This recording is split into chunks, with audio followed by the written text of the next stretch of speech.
Parev. Welcome back, listeners. It's been a while, and we are excited to bring you Season 2, which is coming very soon. However, today we have a special preseason episode on Armenian Christmas. But what makes it super special is this episode will be all in Armenian. So wish me luck. You're listening to Haituk Talks, the official podcast of the AYF West. I'm Haig Minasyan. I'm Susanna Abrahamian. And we're just a couple of Armenians talking in the world. A couple of Armenians talking in the world. Տարեմոտը եւ մոտալու սուրբ ծնունդը հիանալի առիթ է խոսելու սուրբ ծննդյան ջերմ ու տոնական մթնոլորտի, տոնի նշանակության եւ համայնքի ներգրավվածության մասին։ Այս սեզոնի առաջին հաղորդումը որոշեցինք նվիրել հենց սուրբ ծննդյան խորհուրդներին եւ շատ ուրախ եմ, որ այս մասին թեմայի տաղավարում զրուցելու ենք Սուրբ Խևոնդյաց Մարտաճարի Տեր Խաժակ Քահանա Շահբազյանի հետ։ Օրհնեցեք Տեր հայր։ Աստված օրհնի ձեզ։ Շնորհակալ ենք հրավերը ընդունելու համար։ Խնդրեմ։ Մեր զրույցը սկսենք քրիստոնյաների ամենասիրելի մաղթանքով՝ Քրիստոս ծնավ եւ հայտնեցավ։ Օրհնյալ է հայտնությունն Քրիստոսի։ Մեզ եւ ձեզ մեծ ավետիս։ Այս գեղեցիկ եւ տոնական խոսքերով ենք սկսում։ Ողջույն Տեր հայր, Տեր Խաժակ, շատ ուրախ ենք, որ այսօր մեզի հետ ես եւ կարող ես մեզի հետ խոսիլ եւ ես ալ երբ որ հայ սուրբ ծնունդի մասին ավելի կգարթա եւ կբادرացվեի գոր այսօրվա համար շատ հետաքրքրծա, բայց երկու հոգի հետ խոսեցա, որ դու գիտես Լևոն Փարսեգովա եւ Գարեն Համամջյանին հետ խոսեցա, որ քիչ մը սորվի մասոր մասին եւ երբ որ իրենց ասի, որ Տեր Խաժակին հետ պիտի խոսենք, շատ ուրախացան ասին he's perfect. Ճիշտ մարդն է եւ ուրախացան, so նորեն շատ շնորհակալ ենք, որ մեզի հետ ես այսօր։ Սիրով։ Եւ բայց այդ մաղթանքը, որ հիմա մենք ասենք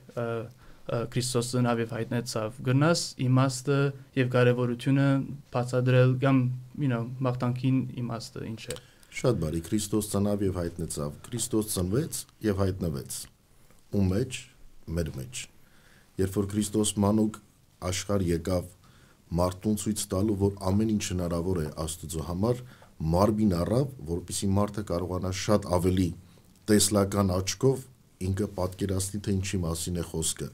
որովհետև մարդը հակված է ավելի տեսնելուն ու հավատալուն։ Եվ դրա համար, երբ մարմին առավ փոքրիկ Հիսուս, ապրեց մարդկանց մեջ, մեծացավ, հասակ առավ, 30 տարեկանում մկրտվեց, քանի որ այդ էր ավանդությունը եւ օրենքը պահանջվում, որովհետև եթե քարոզություն պիտի կատարես Հրեաստանում, անպայման 30 տարեկան պիտի լինես եւ ավել։ 30 տարեկանում մկրտվեց եւ այդ քարոզության ամբողջ շրջանում մեզ խոսեց հավիտենականության մասին։ Եվ եկավ այն պահը, երբ խաչվեց, թաղվեց, ամենակարևոր իրադարձությունը, որ կատարվեց մարդկության կյանքի մեջ, դա հարությունն էր, որ մեռելներից հարություն առավ եւ այդ նույնը նաեւ խոստացավ մեզ։ Հիմա մենք երբ ամեն տարի հունվար 6-ին տոնում ենք Քրիստոսի հրաշափառ ծնունդը, մեկս մյուսին մաղթում ենք Քրիստոս ծնավ եւ հայտնեցավ այն մոտեցումով եւ այն բարի զգացումով, որ Քրիստոս անշուշտ մարմնապես չի ծնվում եւ մենք չենք տեսնում,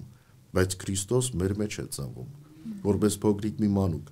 Ինչու նոր տարին, երբ գալիս է, մենք մեկս մյուսին շնորհավորում ենք նոր տարի, չէ՞, նոր սկիզբ։ Տարվա նոր առաքելություն, որ ամբողջ 365 օրը մեր առջևում է։ Այդ նույն բարի զգացումով նաև մենք ենք մեկս մյուսին մաղթում ասելու, որ Քրիստոս մեր մեջ հայտնվեց, ծնվեց եւ հայտնվեց։ Եվ դա հրաշալի առիթ է ամեն մի հավատացյալի համար, որ ինքը փորձի այդ տարին վերանորոգի իրեն, տեսնի իրեն, որպես նոր մարդ։ Եվ անոր համար վերջը գսեք մեզ ու ցեզ մեծ ավետիս բոլորիս։ Թող այդ բոլորը, այո, որպես բարի լուրը ամեն մեկի ականջին թող հասնի, թող մարդը զգա, որ իրոք այդ ծնունդը եւ հայտնությունը մարդու մեջ նոր կյանք, նոր սկիզբ է բերում։ Այո, իսկ Տեր Խաժակ, երբ սկսեցինք միմյանց այս մաղթանքով շնորհավորել։ Բավականին վաղ ժամանակներում, երբ արդեն Քրիստոսի սուրբ ծնունդը տոնվում էր հունվար 6-ին, սա մինչև 4-րդ դար։ Ցերակիրներու մեջ ասենք բաներ դեսած ենք, որ ասենք գիտենք, որ մաղթանքը 1000 տարիով վրած ենք։ Մաղթանքը ոչ, բայց գաղափարն այնտեղ է, արդեն ավետիս տվողնով էր հրեշտակապետը, երբ որ Մարիամին եկավ եւ ասաց, որ պիտի Սուրբ Հոգով հղանաս, չէ՞։ Եվ Աստվածամայրը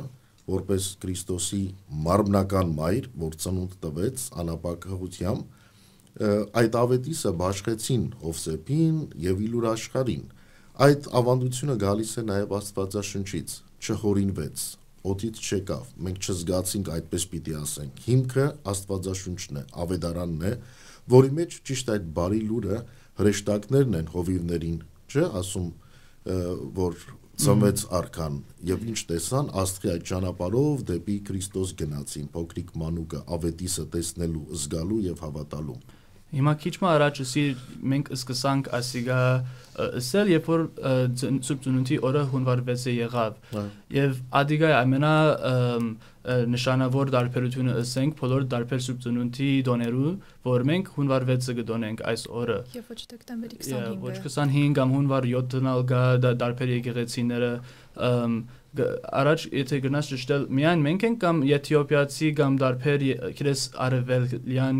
քրիստոնեություններն անոնքալ հունվար 6 կնեն կամ միայն մենք ենք։ Հունվար 6-ը պահված է Քրիստոսի մկրտության որպես թվական բոլոր եկեղեցիներում, արևելյան եւ արևմտյան։ Մինչև 4-րդ դարի կեսերը բոլոր եկեղեցիները տոնում էին հունվար 6-ին, եւ թե մկրտություն, եւ թե Սուրբ Ծնունդ։ Բայց գիտեք, որ ժամանակները թելադրում էին տարբեր քաղաքներում, երկրներում հնարավորության չափով ժողովրդին ավելի մոտեցնելու քրիստոնեության, Քրիստոսի վարդապետության։ Եվ դեկտեմբեր 25-ը լինելով արևի տոն, Saturnalia գսեն դու հռոմի բաներ, չէ։ Այո։ Փորձեցին, որ ավելի կապեն ժողովրդին քրիստոնեության եւ այդ տոնը ավելի փոխեցին Քրիստոսի ծննդյան թվականը դեկտեմբեր 25-ի։ Ես միշտ երևակայ որ այդ նույն օրը թրին, որովհետև գուզեին այդ հին գրոնները ասան քրավել եւ անանք փայտուն գսես որ քիչ ավելի իրարու մոդեցնել անոնք որ չաստված էին եւ անոնք որ քրիստոնեության արդեն առաքելության ամբողջ նպատակն այն էր առաքյալների, որ աշխարհ գնան եւ քարոզեն Քրիստոսի խոսքը եւ գնացին։ Անշուշտ դժվարությունների հանդիպեցին, չարչարանքների, տառապանքների, բայց այդ 25-ը, որ շատ նշանավորված է արևմտյան աշխարհում, ինչն էր պատճառը, այդ էր եւ այդ կանոնակարգ այդ ժողովները երբ որ տեղի ունեցան, հայ եկեղեցին չէր մասնակցում, քանի որ պատերազմական մեջ շրջանի մեջ էր։ Եվ ըստ ավանդության թվականը, որ միշտ եղել է եկեղեցում մինչև 4-րդ դար եւ մինչև 4-րդ դարի կեսեր, հունվար 6-ն է եղել։ Եվ մենք մնացինք հաստատուն այդ ավանդության։ Մենք տոնում ենք հունվար 6-ին թե Սուրբ Ծնունդը եւ թե Սուրբ Մկրտությունը։ Ռուսերը եւ հույները ինչու հունվար 7-ը գնեն։ Միայն ես հիմա հետաքրքիր եմ։ Տեսեք, հետեւյալն է։ Եթե թվականներին նայենք, սրանք ավանդական թվականներ են, որ մեզ գալիս են ուղակի տարվա մեջ օր հաստատելու։ Հիմա այդ նույն հարցով կարանք ասենք ինչու է անընդհատ զատիկը փոփոխվում։ Այս բաները բոլորը հաշվարկներ են, բայց մնայուն թվականներ։ Եթե ռուս կամ հույն եկեղեցին, եթե նայում են որ հունվար 7-ն է իրենց հաշվարկով, it's okay։ Թվականը չէ որ մեզ պիտի թելադրի կամ ապրեցնի մեր մեջ Քրիստոսի ներկայությունը, Քրիստոսի ծնունդը։ Հիմա եթե հունվար 6-ը չէ, հունվար 5-ն է կամ հունվար 4-ն է, փորձենք ոչ թե թվականով նայենք Քրիստոսի ծնունդին, այլ փորձենք հասկանալ իրոք ծնունդը։ Հիմա Երուսաղեմի մեջ Քրիստոսի ծնունդը նշվում է 13 օր հետո։ Ադիգա պիտի հարցնե ինչու։ Դա էլ հին տոմարն է։ Այնտեղ էլ ավանդությունն այնպես է, որ շարժվում են հին տոմարով։ Օրինակ Ռոմանիայում նույնպես հին տոմարով է։ Սրանք տեղական ավանդություններ են, որ պահպանվել են դարերի ընթացքում եւ չեն ուզում ուղակի փոփոխության ենթարկվի եւ այդպես պահում են այս թվականները։ Կներեք, հետ գնանք դեկտեմբերի 25-ի Սուրբ Ծննդյանը, այսինքն կարող ենք հետևություն անել, որ հեթանոսական տոնախմբությունը քրիստոնեականով փոխարինելու համար դա համար Սուրբ Ծննդյան տոնը տեղափոխել են դեկտեմբերի 25։ Հիմնական պատճառներից մեկը դա է, այո։ Հետաքրքիր է։ Ու ես միշտ կսիրեի մեծնալ ամեն օդար pedagogan դպրոցեր տալը եւ բացատրել, որ երկու հատ Սուրբ Ծնունդին կամ գրամ զադել երկուքը, գրնամ զադել ամերիկական, ասանք materialism եւ իրենց մշակութական Սուրբ Ծնունդը զադել իմ կորոնական հայկական ծնունդեն շատ ես կմտածեի որ շատ բախտավոր է այսպես որ երկուքը զադեն եւ գնամ երկուքն հաջուիկով անել բայց օրը միայն չէ բայց ուրիշ տարբերություններ կան չէ մեր Սուրբ Ծնունդ դոնին եւ ասենք անոնք որ դեկտեմբեր 25-ին կդոնեն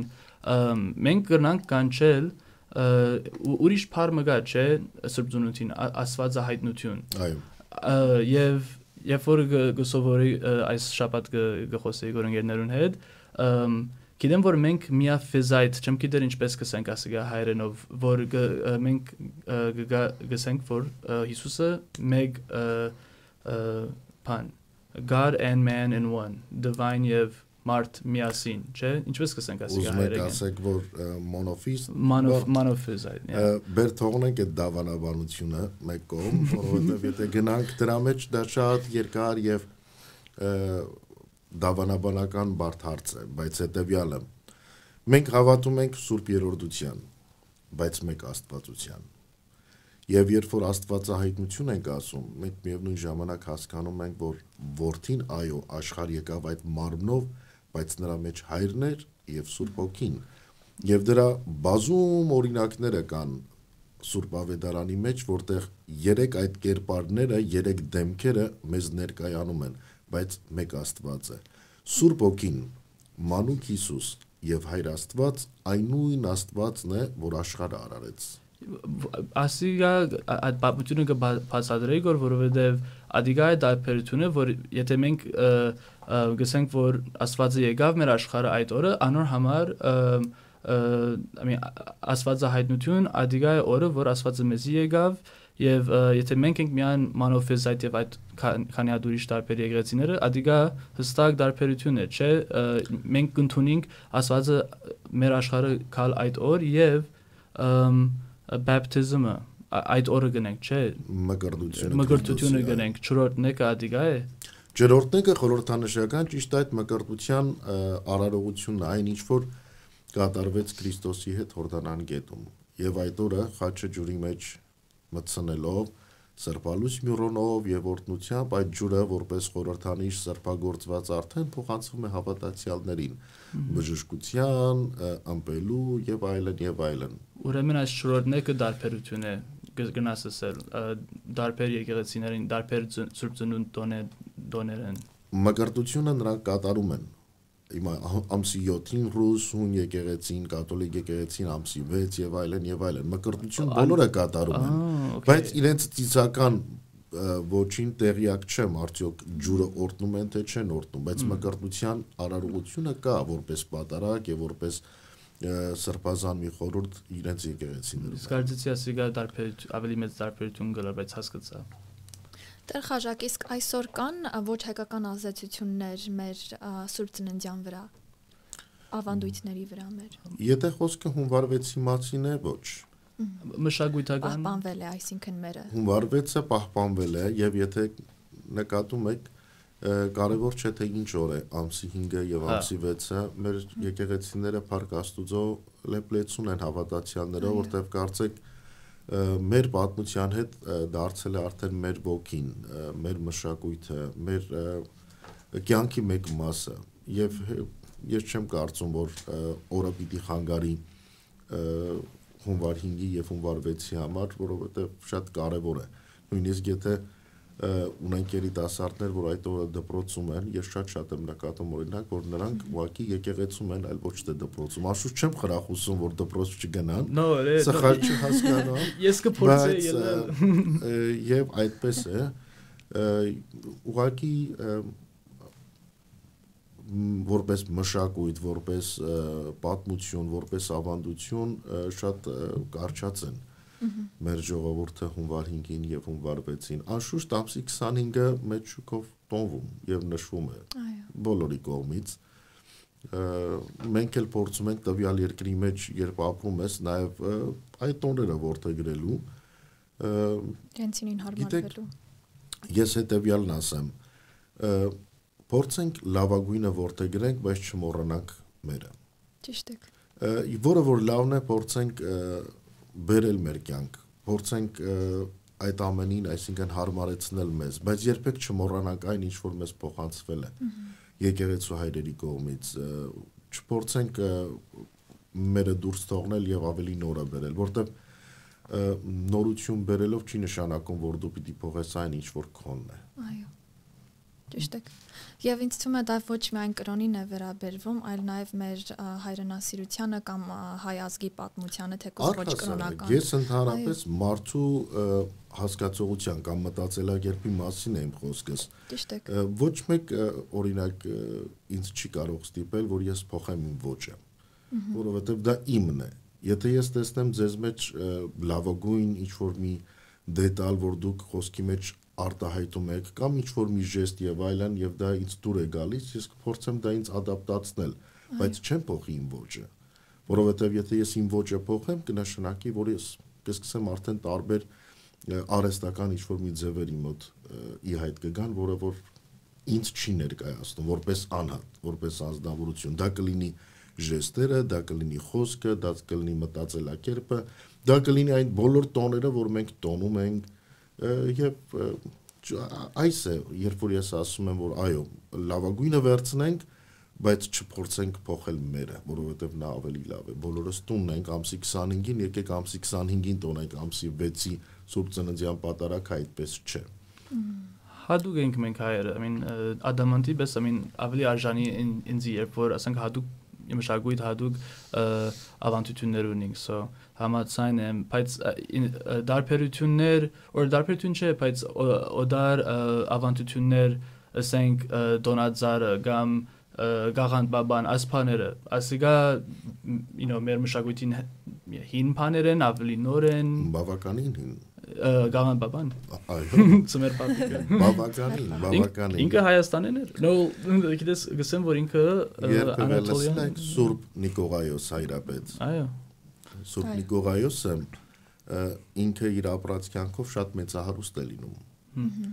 եւ օրերից մի օր երբ որ լսում եւ ընթերցում է Քրիստոսի պատգամը, որ 1-2 կիրակի առաջ ընթերցված ավետարաններից մեկն էր մեծահարուստի մասին է ասում, լինում է մեծահարուստ, ուրեմն եւ այդ տարի շատ առատ բերք է ունենում եւ մտածում է, որ ինչ պիտի անեմ, ուրեմն իմ շտեմարաններս քանդեմ, ավելի մեծացնեմ եւ իմ կյանքս բարվոք վիճակում է, էլ ինչ ունեմ մտածելու, ուտեմ, խմեմ ու քեֆ անեմ։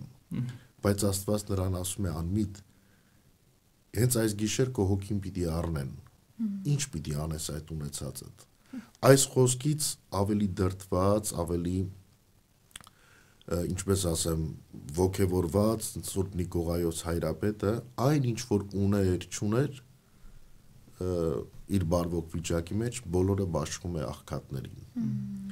եւ սկսում է բարեգործություն անել, նվեր տալ։ Այդտեղից սկսում է նաև այն փոքրիկ պատմությունը, որ կամ հեքիաթները, որ կապում են Սանտա Կլաուսի հետ, Ձմեռ պապիկի հետ։ Ձմեռ պապիկը, եթե նայենք ինչ է, ինքը միշտ բարի կերպար է, չէ, գալիս է նվեր բերելու։ Երբևէ տեսել ես, որ Ձմեռ պապին գա նվեր խլի երեխաներից, չէ։ Այդ նույն եւ շատ լավ բան է։ Ես շատ ուրախ եմ, որովհետեւ այդ նվերի մեջ կա նաև նոր տարվա գաղափարը, այդ նվերի մեջ կա նաև Սուրբ Ծննդյան գաղափարը։ Երբ որ երեք թագավորները չէ, դվին այդ նվերը բերեցին։ Դա էլ է ինձ համար շատ հետաքրքիր, Հայաստանում նմանատիպ մի կարծրատիպ կար, որ նվերներ մենք իրար փոխանցում ենք նոր տարվա կապակցությամբ, բայց դա ավելի շատ Սուրբ Ծննդյան կապակցությամբ պետք է լինի։ Կարող եք բացատրել որտեղից դա եկավ, որ մենք սկսեցինք իրար նվերներ փոխանցել հենց նոր տարվա շեմին։ Գիտեք, որովհետև 70 տարիներ Հայաստանում առավել եւս չկար եկեղեցի հաճախելու կամ ինչ որ պատ կար, որ մեզ արգելում էր Սուրբ Ծնունդը առավել մեծ շուկով նշելու եւ տոնելու եւ այդպես ավանդություն ձևավորվեց բոլորս ես էլ լինելով Հայաստան ծնված որպես երիտասարդ սպասում էի որ նոր տարին գա թե երբ պիտի այդ նվերը ստանանք այլ ոչ թե սպասում էի որ Սուրբ Ծնունդը գա որ մենք ընտանիքով պիտի համախմբվենք Սուրբ Ծննդյան ընթրիքի ինձ ավելի նոր տարվա գիշերն էր հետաքրքրում որտեղ Ձմեռ պապին ինձ նվեր պիտի բերեր իսկ Սուրբ Ծննդյան ընթրիքին ուրախանում ենք որովհետեւ ամբողջ ընտանիքն էինք միասին լինում ես կարծում եմ որ այդ ավանդությունը առավել Հայաստանում կամ այսպես մեր շրջանում սովետական միության ձևավորվեց այդ տվեր տալու գաղափարը այդ երեկոյի համար բայց ինչպես տեսնում եք այստեղ մարդիկ միշտ պատրաստ են Սուրբ Ծննդյան նվերներ փոխանցելու եւ ես ավելի հակված եմ թող երկուսն էլ լինի թե նոր տարին չէ եւ սուրբ ծնունդը եւ սուրբ ծննդյան նվերը ես հետեւյալ կերպ եմ հասկանում Քրիստոս երբ ծնունդ առավ ինչ կատարվեց Աստված իր որդուն նվիրեց մեզ որպեսզի մենք կարողանանք հավատանք եւ նրա միջոցով մեր փրկությունը գտնենք ամենամեծ նվերը որ Աստված մարդուն տվեց դա հավիտենական կյանքն էր չէ փրկությունն էր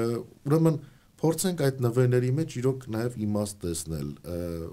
փորձենք այդ նվերները նայենք այդ աչքով եւ ամեն մի տալուց փորձենք Ինչպես հաղորդումը սկսելուց առաջ մենք ասեցինք Քրիստոս ծնավ եւ հայտնեցավ։ Նվեր տալուց ինչ ենք ասում, բարի տարի, ուրախ տարի, չէ՞։ Բարի մաղթանքներ են այս բոլորը, որ մարդու կյանքի մեջ վերջո միշտ ուրախություն է բերում։ Ես չեմ տեսել մեկին, որ նվեր ստանա եւ տխրի։ Չգրանցված դեպք է դա։ Ու գիտես իմ հայրիկս միջգադակներ եթե փամ չարի քեզի համար դեկտեմբեր 25-ին it's okay հայկական ծնունդին քեզի գարնա մանանք փամը մի տխրի։ Եվ գարժանա։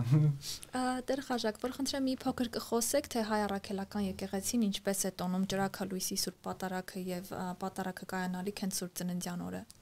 Սիրով, նախ պատարագը ինքը կոչվում է ջրաքալույսի սուրբ պատարագ։ Եկեղեցու կարգի եւ կանոնի համաձայն եկեղեցական օրը սկսվում է երեկոյան ժամերգությունից անմիջապես հետո։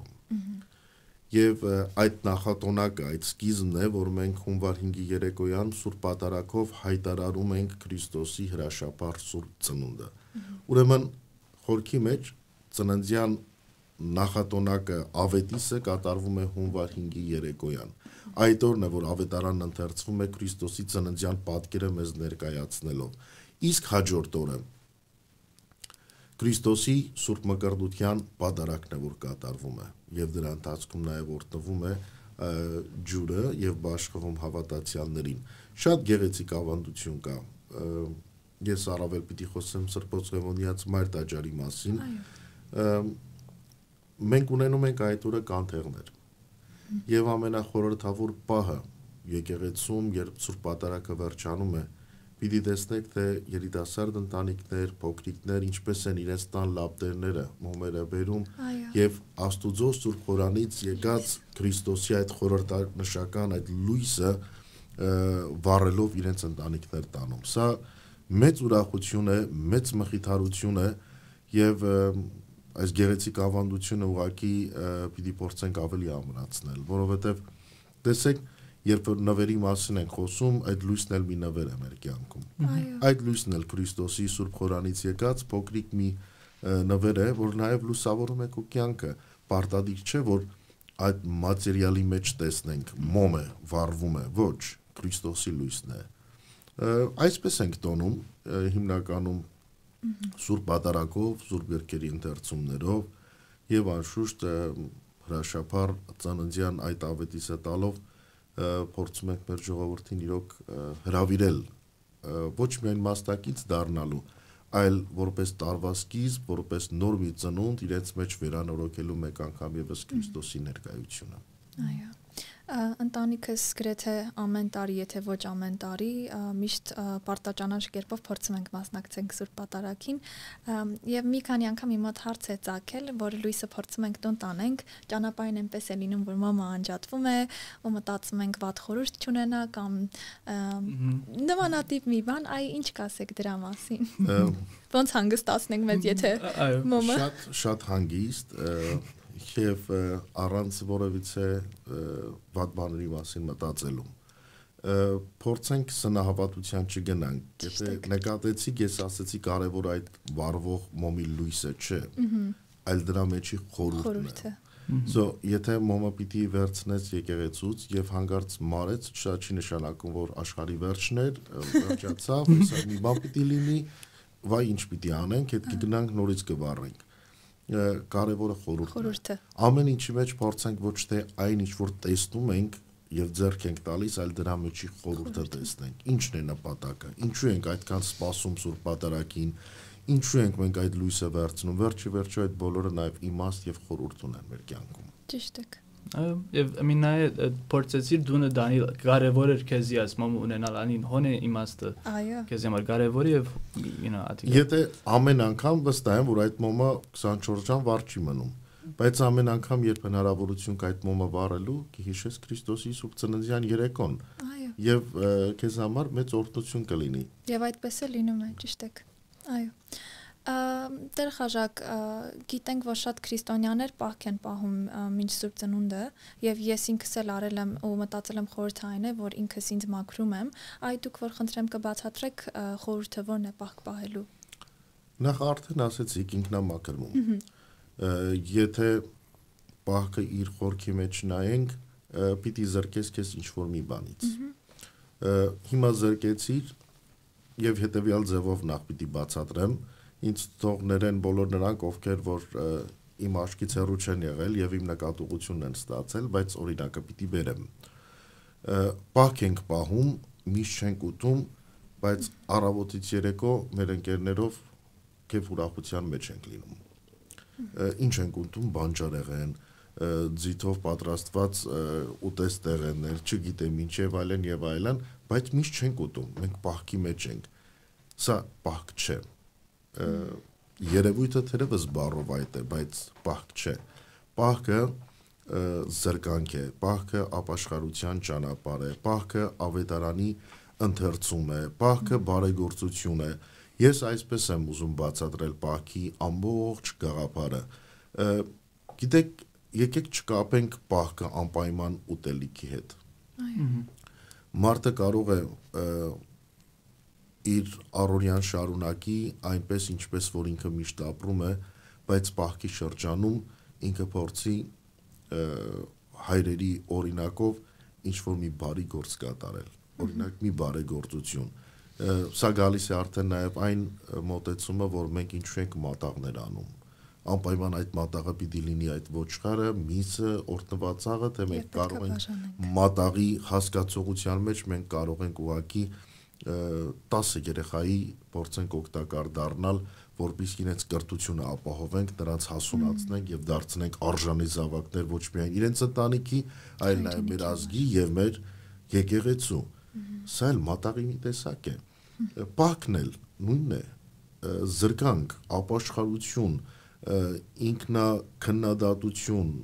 վերանորոգում, այսպես կարող ես բացատրել։ Պահք ասած հասկացողությունը ես չեմ ուզում որ մենք անպայման ուտեստեղենների մեջ կապենք, տեսնենք եւ դրանով առաջնորդվենք։ Չեմ ուտում, պահքի մեջ եմ, բայց ինչ ուզեմ կարամ անեմ։ Ապրելակերպը շատ կարևոր է։ Շատ։ Այս ծոմաբահությունը որ կլինի Սուրբ Ծնունդեն առաջ 40 օր է անանք բան է շրջանը կոչվում է հիսնակած շրջան, այսինքն 50 օրեր։ Անշուշտ, բայց այս ընթացքում կատարվում են նաև մեծ տոներ, կոչվում են մեծ տոներ, առաքյալները կան, Ստեփանոս Նախասարգսակ, 12 առաքյալներ, 72 աշակերտներ եւ այլն, այսպես տոներ էլ կան շաբաթվա մեջ, բայց ինչպես պատրաստվում ենք Քրիստոսի Սուրբ Հարության տոնին, այդպես նաև եկեղեցին մարդուն հնարավորություն է տալիս պատրաստվելու Քրիստոսի հրաշափառ ծնունդին։ Նա մանավանդ վերջին շաբաթը, որ ամբողջությամբ պահքի շրջան է նշանակված, դեկտեմբեր 31-ն էլ մեջը ներառյալ լինելով, պիտի մտածենք, չէ, ինչու 31-ին, որովհետև նոր տարվա այսպես հասկացողություն կամ մոտեցումը շատ այդքան էական չէ, որքան Քրիստոսի Սուրբ Ծննդյան ավետիցը մարդու կյանքում։ Ուրեմն երբ որ հունվար 5-ը գկա, այդ գիշերը երբ որ ասենք բակը կվերջանա, ջաշ մգա որ գուտենք ավանդական կան ճաշատեսակներ, անշուշտ նաև տեղական սովորություններ կան, շատ բազում հիմա ելնելով իմ ասպարեզից, ես երբ որ տնօրտների եմ գնում, նամանավանդ հունվար 5-ին եւ լինում է այդպիսի առիթներ, եթե ընտանիքը Հայաստանից է տարբեր են, եթե Իրանից են տարբեր են, Եգիպտահայ տարբեր են եւ այլն, բայց հիմնական որտեղ տեսնում ես անբաժան մասը այդ սեղանի որ կա, դա ձուկն է, այո, եւ բրնձի տեսականիները, գինին գա սեղանին եւ այլն, շատ բարձ եւ խորհրդանշական կարծում եմ համեստ այսպես սեղան է,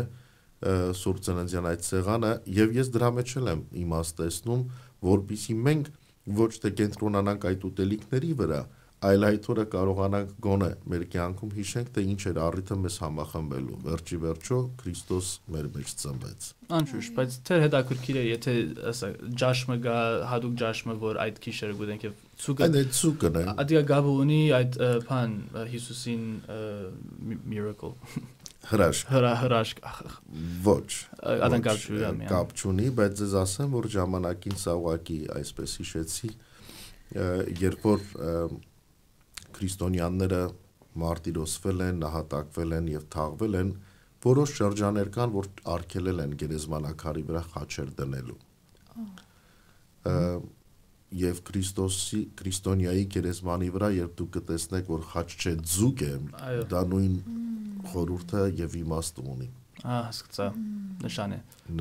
հասկացա։ Բայց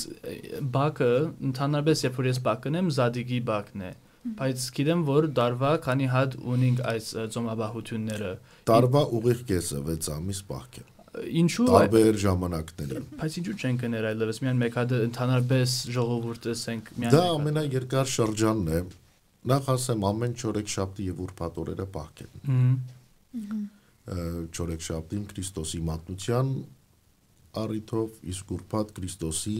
խաչելության առիթով։ Այդ երկուսը կան ամբողջ տարվա մեջ, միայն Զադիկից մինչև Համբարձում շրջանն է, որ բակի այդ շրջանները չկան։ Այլապես մնացած չորեքշաբթի եւ ուրբաթ օրերը պահք են եւ անշուշտ կան նաեւ տարբեր պահքեր, խաչվիրացին, նվիրված Սուրբ Ծննդին եւ այլն եւ այլն։ Ինչու չեն պահում, շատ անհատական է։ Շատ անհատական մոտեցում է եւ թերևս շատ չի խոսվում այս պահքերի մասին, շատ չի ներկայացվում, որ այսպիսի պահքեր կան, բայց ես գիտեմ հավատացյալներ, որ գնեն ամբողջ տարին, ամբողջ տարին նաև ծոմապահությամբ են առաջնորդվում, գոնե չորեքշաբթի եւ ուրբաթ օրերը կան նրանք, ովքեր որ տեղյակ են։ Ես շատ գսիրեմ բակի միտքը այո, որովհետև I mean երբ մեկ անգամ մահմեդական ընկերից հետ խոսեի որ իրենց Ռամադանին մասին եւ ինքը բացարձեց որ ինքը գսիրե որովհետև իրենց ամբողջ ժողովուրդը միասին ասանք կպայքարեն եւ այդ գաբը կստեղծեն ավելի մոդիկ իրենց ժողովրդին հետ եւ հասկացա ես նույն բանը բոլորս միասին հայերս իրարու հետ կպայքարենք այս ժամանակին եւ գնանք ավելի մոդենալ այդպեսի։ Տեր Խաչակ, հիմա եթե թույլ կտաք մի քանի հարց ձեզանից հարցնենք, այդ դուք ինչպես սկսեցիք հետաքրքրվել եկեղեցով, որ տարիքից կամ ինչ է ձեր հետաքրքրությունը շարժեց դեպի քրիստոնեությունը եւ եկեղեցին։ Նախ ասեմ, որ շատ փոքր տարիքից իմ մեծ մայրն է իր հետ եկեղեցի տարել, գրեթե ամեն կիրակի, եւ շատ լավ եմ հիշում ավագ շաբաթվա այդ շրջանը, երբ որ փոքր էի, հոգնում էի, գիտեք արարողությունները բավականին երկար են, եւ մնում է իր հետ մինչեւ ուշ ժամերի եկեղեցում, բայց երբ որ 12 տարեկան, 11 ավելի, դեռ 12 տարեկան չհասած այսպես է տարիքին, Էջմիածնի Սուրբ Աստվածածին եկեղեցի սկսեցի աջակել եւ ինքնակամ ինձ ոչ մեկ ոչ տարավ եւ ոչ ասեց եւ այլն բավականին երկար ժամանակ նախ ասեմ որ ականջիս մեջ միշտ եկեղեցական երաժշտությունը եղել եմ իսկ ինչը ստիպեց որ ես ավելի եկեղեցում կապեմ պիտի ասեմ որ սերը հանդեպ եկեղեցի եւ անշուշտ հետո երբ որ ավելի կրթություն ես առնում, ավելի հասակ ես առնում, ավելի ուսումնասիրում ես այդ կապվածությունը կոմոդ դառնում է իրոք նվիրվածություն ծառայելու այս անգամ ոչ միայն եկեղեցուն, այլ նաեւ քո ժողովրդին, որովհետեւ երբ որ հոգեվոր հովիվ ես դառնում, հովի համար ամենամեծ օրհնությունը, երջանկությունը, ուրախությունը իր ժողովրդին սպասարկելն է։ Երբ որ դու կարողանում ես քո հավատացյալին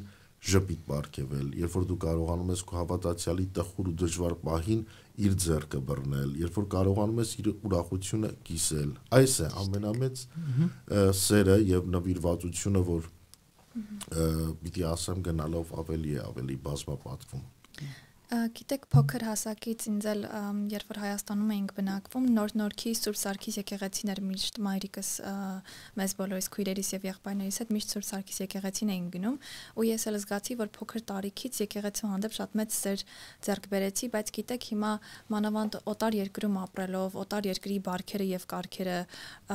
ադապտացվելով, մի փոքր ես ինքս իմ մեջ բարդություն եմ գտնում, որ ամեն կիրակի թեկուս հաճախեմ եկեղեցի կամ պատարագին մասնակցեմ, որտեղ կյանքը այստեղ բավականին բարդ է, չեմ ասում ինչ որ ուրիշ միտեղ ավելի հեշտ է, բայց համալսարան կա, աշխատանք կա, համայնքի մեջ աշխատանք ու կարծես թե այնպես է ստացվում, որ ժամանակ չես գտնում եկեղեցու համար կամ քո կրոնի համար, որը իմ համար շատ մեծ ցավ է լինում։ Էլի չնայած նրան, որ փորձում եմ կիրակի օրերին եկեղեցի գնամ, բայց երբեմն դա չի ստացվում, այլ ինչ խորհուրդ կտաք, միգուցե տանը աղոթել, ինչով կարող եմ փոխարինել։ Ես կարծում եմ, որ աղոթքը անպակաս պիտի լինի մեր կյանքում։ Եվ աղոթք ասած բառը կամ հասկացողությունը պետք չէ մտածենք, որ ժամերով պիտի կանգնես, ձեռքերդ իրար միացրած, չգիտեմ։ Երբ որ առավոտյան արտանում ես, Աստծուն շնորհակալություն ես հայտնում, որ քեզ գիշերը խաղաղ կյանք պարգևեց, սա արդեն աղոթք է։ Երբ որ ճանապարհվում ես եւ Աստծուն խնդրում ես, որ քեզ բարի եւ խաղաղ ճանապարհ պարգևի, սա արդեն աղոթք է։ Երբ երեկոյան տուն ես վերադառնում, շնորհակալություն ես հայտնում, որ Աստված քեզ խաղաղ վերադարձրեց քո ընտանիքը, քո տուն, քո բույնը, սա էլ աղոթք է։ Այլ բան է, երբ որ գնում ես եկեղեցի եւ իրոք քեզ ուզում ես ամփոփել, տրամադրել եւ իրոք անկեղծ սրտով Աստծուն խնդրել եւ իրոք շնորհակալություն հայտնել այն ամենի համար, ինչ որ Աստված քեզ պարգևել է։ Բայց ես հետեւյալն ասեմ, անշուշտ զբաղվածությունը բոլորի համար կա, բայց սա պատճառ չէ եկեղեցի չգնալու։ Եթե մենք առիթ ունենք կանգնելու ինչ-որ միտեղ, հերթ կանգնելու, որ մեր առավոտյան սուրճը առնենք, որովհետև անպայման պիտի խմենք, ես կարծում եմ, որ կարանք դա էլ ուղղակի ստեղծենք մեր կյանքում 2 վայրկյան եկեղեցի ներս մտնելու, մեր մոմը վառելու, խաչակնկվելու եւ ուղղակի Աստծո շնորհակալություն հայտնելու։ Գիտեք, ժամանակը մեր ձեռքում է։ Այնպես որ եթե մենք ուզենանք կարող ենք անել։ Ես չեմ խոսում նրա մասին, որ առավոտից երեկո մարդը եկեղեցում պիտի լինի։ Չէ։ Ես այսպիսի ծառայողություններին հավատացող մեկը չեմ եւ չեմ ընդունում, որովհետեւ կյանքի առաջ է գնում եւ պիտի ապրես նաեւ քո կյանքով։ Բայց երբեք պիտի չմոռանաս, որ այդ կյանքի ընթացքում դու ունես նաեւ պարտականություն կատարելու։ Աստված մեզ կյանք է պարգևում, որպեսզի այդ կյանքը վայելենք։ Իսկ վայելքի ժամանակ երբեք պիտի չմոռանանք, որ շնորհակալություն պիտի հայտնենք այն նվիրողին։ Բայց անոնք որ գսեն, որ ես հավատացյալ եմ, քրիստոնյա եմ, բայց դունեն գաղոթեմ։ Դու ինչ գսես, ինչու կարևոր է, որ եկեղեցիալ երթանք, որ աղոթենք այնտեղ։ Որովհետև եկեղեցու շինությունը այն վայրն է, որտեղ դու գալիս ես ոչ միայն աղոթելու, այլ նաև այդ պաշտամունքի կյանքին մասնակից դառնալու, հաղորդվելու։ Դու տան մեջ չես կարող հաղորդվել, որովհետև սուրբ պատարագ չես կարող անել։ Եվ վերջի վերջո եկեղեցական շինությունները, որ օրծված եւ սրբագործված են, քեզ տրամադրում են այդ շնորհակալական կյանքին, այդ գոհաբանական կյանքին, Աստծուն փառաբանելու կյանքին։ Անշուշտ ամեն մեկս մեր անձնական աղոթքը ունենք, բայց կարող եմ տան մեջ աղոթել, սա տարբեր մոտեցում է, իսկ դու եկեղեցում պարտավոր ես լինել այդ աղոթքի ժամանակ։ Եվ ինչպես է սիր, որ թուն սերը գսկար, երբ որ եկեղեցի գերթար, երբ որ երիտասարդ էր, այդ համայնքը ժողովուրդը այնտեղ է եւ այնտեղն գնաց այդ սերը սկալ եւ բաժնել իրարու հետ, բայց ես հիմա սպյուրքից գսկամ, որ շատ արիտներ ունիմ, որ այս ժողովուրդը իմ ժողովրդից հետ լամ եւ կորձնեմ եւ աշխատիմ եւ ես գսկամ, որ եկեղեցին այդ անգամ ամենակարևոր տեղը չէ այլևս ինձ համար, երբ որ ժողովուրդս կուզեմ տեսնալ, որովհետև այս բոլոր տարբեր տեսակ արիտներս ունիմ։ Հետևյալ ձևով ես պիտի ներկայացնեմ դա։ Եկեղեցին այդ նույն ժողովուրդն է։ Եթե այդ ժողովուրդը չլինի, այդ եկեղեցին ոչինչի պետք պիտի չգա, այսինքն դռները պիտի փակենք եւ պիտի գնանք։ Եվ եթե պատմության մեջ նայեք, այդպիսի բազում եկեղեցիներ են եղել, համայնքներ են եղել, որ կան եւ այսօր չկան։ Դժբախտաբար այդ է եւ հայի ապրած կյանքն էլ այդ է թելադրել իրենց մի օր այստեղ, մի օր այնտեղ եւ այլն եւ այլն։ Բայց եկեղեցին շնչում եւ ապրում է իր հավատացյալով, իր ժողովրդով։ Եթե մենք մտածենք, որ շատ զբաղված եմ, ինչ պետք ունեմ եկեղեցի գնալու, ես իմ աղոթքը կանեմ կամ մեքենայով անցնում եմ Մայր տաճարի մոտից, սպասի մի հատ խաչականգնեմ, նոր անցնեմ, այս չէ։ Եթե դու այդ հնարավորությունը ունես, դու կարող ես կանգնել 1 վայրկյան։ 1 վայրկյան կանգնել եւ Աստծուն շնորհակալություն հայտնել։ Չէ որ դու այդքան հաջողված լինելուդ համար պարտական ես ու պարտավոր ես Աստծուն։ Գիտեք, ես հետեւյալն ասեմ, քանի որ ես եկեղեցու մեջ եմ, ես տարբերությունը հստակ կարողանում եմ տեսնել եւ նկատել։ Մարդը երբ որ շատ լավ վիճակի մեջ է լինում, ինքը կարծում է, որ այն մեծահարուստի նման ամեն ինչ այդպես հալած յուղի նման պիտի լինի ու միշտ պիտի լինի։ Եվ այդ ճոխ ու լավ վիճակների ժամանակ մոռանում է, որ ժամանակ կար, որ Աստծուն խնդրում էր, եթե ինձ այս տաս, ես այսպես կանեմ եւ այլն եւ այլն։ Բայց հենց որ սկսում եմ մի փոքր նեղության մեջ ընկնել, սպասի գնամ եկեղեցի, մի հատ մոմ վառեմ, մի հատ էլ Տեր այրին խնդրեմ, թող աղոթ կանի, որ գործերս լավ լինի։ Այսպես ենք մտածում, բայց սա չէ, Ճիշտ չէ։ որ Քրիստոս կամ Տերը մեզանից պահանջում է։ Հիշիր ամեն վարքյան, չէ, ով է, Տերն է իմ հովիվս, նա է ինձ առաջնորդողը, թե լավ եւ թե վատ ժամանակ, այսինքն նեղությունը եթե չգա մեր կյանքի մեջ, այդ դժվարությունները եւ մենք չկարողանանք հաղթահարել այդ դժվարությունները, կյանքի իմաստը եւ նպատակը կկորցնի։ Ես այդ դժվարությունները հաղթահարելու մեջ եմ տեսնում կյանքի գեղեցկությունը, խորհուրդը եւ իմաստը։ Քրիստոս ինչպես անցավ չարչարանքի ճանապարհը, խաչվեց, ցույց տալու համար, որ այս է կյանքը։ Վերջի վերջո այդ կյանքը ապրելով դու փորձես այդ կյանքի մեջ նաև խորհուրդ ու իմաստ դնել։ Իսկ եթե չես դնում, նշանակում է կգա, երբ որ դու հասար միտեղ մի հանգրվանի, հետ կնայես ապրած կյանքի, դու կասես, վաու, այս է կյանքը, հա, սրա համար էի ապրում։ Բայց դու դրա համար չես ապրում։ Դու ապրում ես, որ կարողանաս այդ կյանքին արժեք տալ։ Իսկ մարդը եթե այդ կյանքին չի կարողանում արժեք տալ, նշանակում է ինքը դեռ չի գտել իր կյանքի մեջ այն նպատակը կամ ճշմարտությունը, որ Աստված որպես սերմ եւ որպես շնորհք իր կյանքի մեջ է դրել։ Մենք մեր կյանքի մեջ ունենք առաքելություն։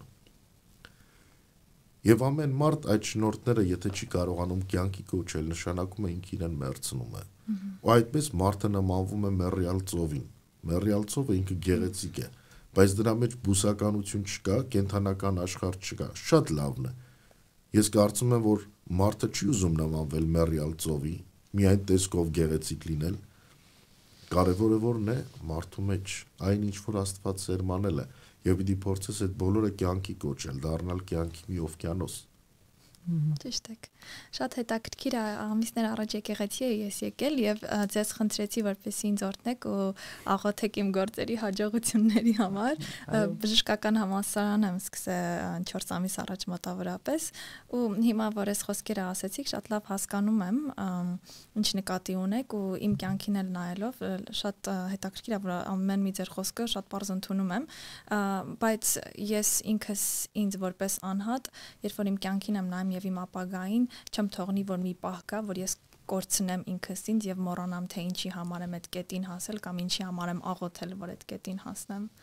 Կարծում եմ այդ բոլորս երևի պետք է այդ չմոռանանք, թե որտեղից եք եկել։ Երբեք պիտի չմոռանանք, որտեղից սկսեցիր Այո։ եւ ինչպես հասար այդ բոլորին։ Անշուշտ ձգտումը, աշխատասիրությունը, ծառայասիրությունը միշտ օգնում են եւ դրա մեծ առավելությունն այն է, որ Աստված մարդուն խելք է տվել, շնորհք է տվել, որ կարողանա իր միտքը բանեցնի, իր կյանքը ավելի բարելավելու, բայց այդ ճանապարհին երբեք պիտի չմոռանաս այդ միտքը, այդ շնորհները քեզ բարգեւողին։ Ճիշտ է։ Այո։ Okay, դերարը մեկ հատ հարցում մնալ գուզեմ հարցնել քեզի համար գա մի հատ հայկական քիրք եւ մի հատ ասենք անգլերենով կամ դարբեր քիրք որ մեր լսողները գրնան երթալ եւ գարթալ եւ ավելի ստեղծել այդ գաբը կամ հետաքրքրությունը մեր եկեղեցին հետ կամ քրիստոնեությունի հետ ընդհանրապես Անշուշտ բազում են գրքերը նախ առաջինը պետք է ասեմ որ նրանք որ ովքեր հայերեն կարողանում են կարդալ թող կարդան Աստվածաշնչի առակաց գիրքը նրանք իրենց բոլոր հարցերի պատասխանները կգտնեն այդ գրքի մեջ այո որովհետև այնտեղ շատ բաների մասին է խոսում որ մարդուն հետաքրքրում է անգլերենով կա հայ եկեղեցու պատմություն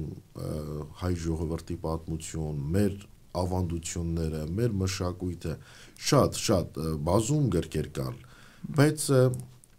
ես անգլերեն լեզվով ընթերցողների համար պիտի առանձնացնեմ մի ուրիշ գիրք, որ կապ չունի ոչ եկեղեցու հետ եւ ոչ էլ մեր մշակույթի հետ, բայց կապ ունի դա երիտասարդների հետ։ Դա Claudia Black-ի գիրքն է։ Եվ այդ գիրքը կոչվում է It Will Never Happen to Me։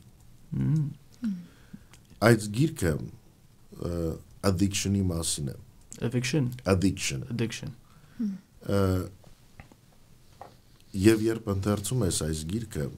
այնտեղ քեզ շատ պարզ մարդկային լեզվով բացատրում է, որ մարդու կյանքում ամեն ինչ կարող է պատահել, պատրաստ եղիր։ Ես ինչու այս գիրքը փորձեցի այս պահին մեջտեղ բերել, որովհետև մենք ամեն մեկս երբ որ ապրում ենք, մտածում ենք, որ մեր հետ ոչինչ չի կարող պատահել։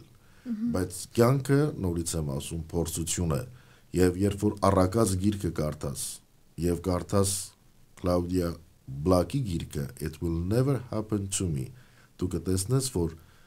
մարդը հեռու չէ փորձանքներից եւ ամեն ժամանակ ու ամեն մի պահի մարդը կարող է փորձության մեջ մտնել իսկ այդ ամենը քեզ օգնում է դուրս գալու այն ժամանակ երբ որ դու իրոք համոզված ես քո հավատքին համոզված ես քո հայացքներին եւ երբեք չես ուզում տկարանաս ոչ որպես հայ եւ ոչ էլ առաքելական Սուրբ եկեղեցու հետևորդ։ Եվ ճիշտ է հայը շատ կտեսնա դժվարությունները, սա լավ գիտենք որ ամեն ինչը կնալալ վաղը, բայց դեր խաժակ շատ շնորհակալ ենք որ մեզ յետեր այսօր մեծ իրով։ Շատ հաճելի էր։ Հրավիրքի համար։ Այո։ Լավ մնացեք։ Նոր տարին հայ քրիստոնյաները անցկացնում են փառքով, աղոթքով եւ այն ոգևորությամբ, որ պիտի ծնվի Քրիստոսը, ով օծյալ Տերն ու Փրկիչն է մեր։ Աստծո մեզ հետ լինելու այս պարագան է, որ մեր սրտերը լցնում է ջերմությամբ եւ սիրով։ Նայելով Բեթխեհեմի մսրում ծնված Տիրոջը, մենք եւս փորձում ենք մեր կյանքը փոխել, փորձում ենք մեր կյանքը իմաստավորել, անանց բարիքներով, անանց արժեքներով, եւ մեկս մյուսին փոխանցել այդ բարի լուրը, որովհետեւ այդ բարի լուրն է, որի կարիքը մենք շատ ունենք։ Աստված ծնվեց մեզ, բոլորիս, յուրաքանչյուրիս համար,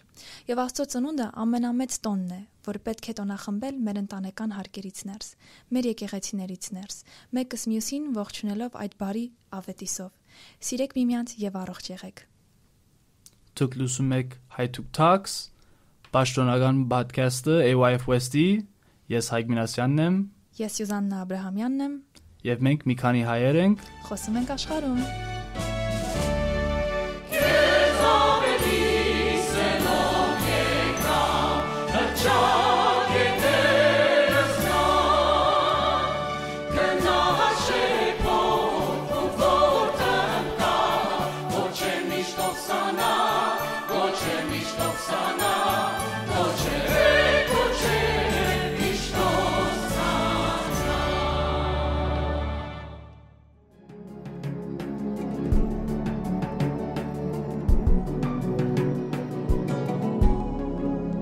A couple of Armenians talking in the world.